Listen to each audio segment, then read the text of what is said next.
Have you ever thought that if you are blind, you wouldn't be watching this program? Few people realize what we, the blind people, have to go through in life. I said we because I myself was born blind. Can you picture in your mind what it is to hear about beautiful flowers and not know what they are?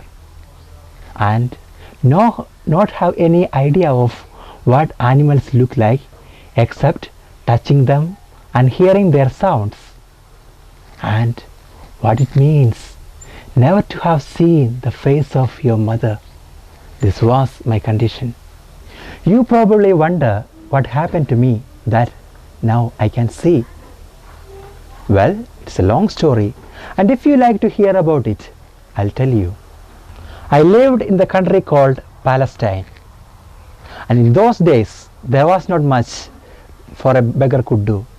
So I was begging from the passers-by and from the pilgrims who came to the temple in Jerusalem. One day I heard a group of people coming in the street where I was sitting. I overheard a man ask someone who must have been their teacher, Master, who sinned for him to be born blind, himself or his parents? You have to know that my people, the Jews, believed that if you were afflicted by diseases or misfortunes of any kind, it was because you had sinned.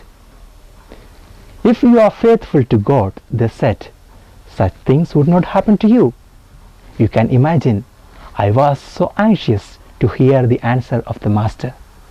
He said, Neither he nor his parents sinned. He was born blind, so that the works of God may be shown in him. I was quite puzzled by those words. I could not make up what they meant. Then the Master added, As long as I am in this world, I am the light of this world. I could hear him spit on the ground, and suddenly I could feel his fingers putting on my eyes something like mud. Then he told me to go and wash in the pool of Siloam. I know the place. Of course, I left to go there. And then, as I washed, my eyes were opened. I could see everything as well as you do.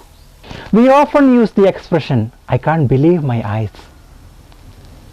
But on that day, I can assure you that it was true for me. There were people around me who were staring at me, not knowing if I was the man whom they thought I was, the man born blind. I could hear them asking one another, Is he the man who used to sit and beg? Some said, Yes. Others said, No, he only looks like him. So I told them I was the very one. Of course, they wanted to know how it was that I could now see.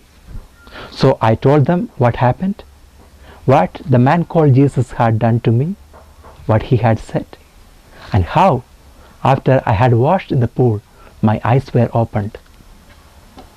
This was too much for some of them. They brought me to the Pharisees, our religious leaders. They had realized that I had been cured on the Sabbath, a day when, according to the law, no work is to be done, surely not healing a blind man. When the Pharisees asked me how it was I could see, I repeated my story again.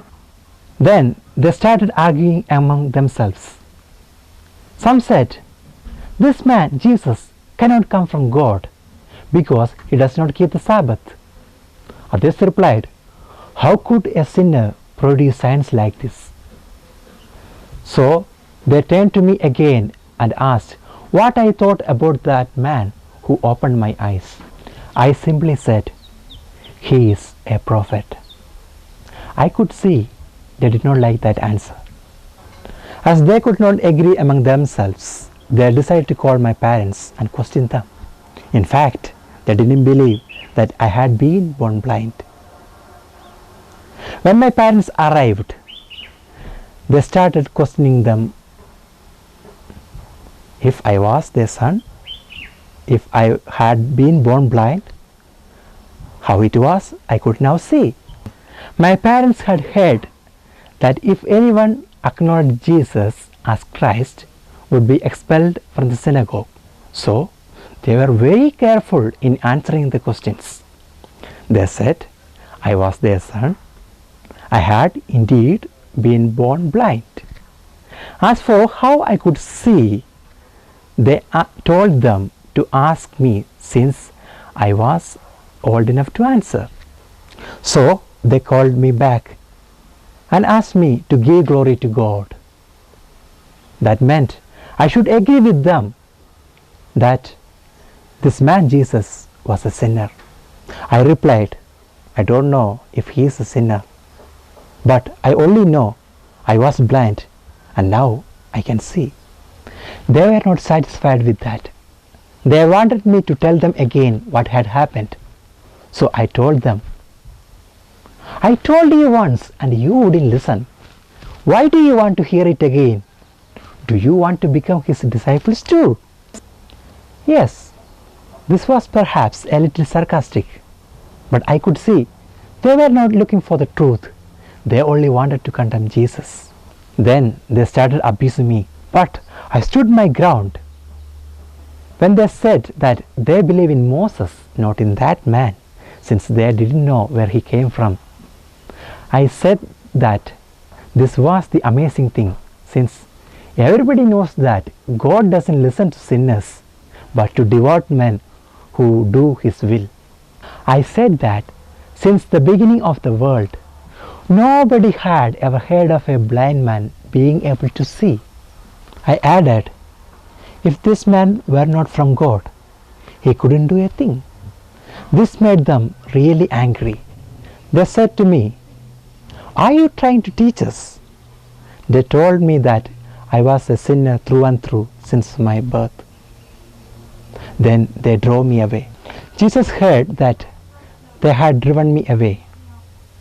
And later, when he met me in the crowd, he asked, Do you believe in the Son of Man? I replied, Sir, tell me who he is, that I may believe in him.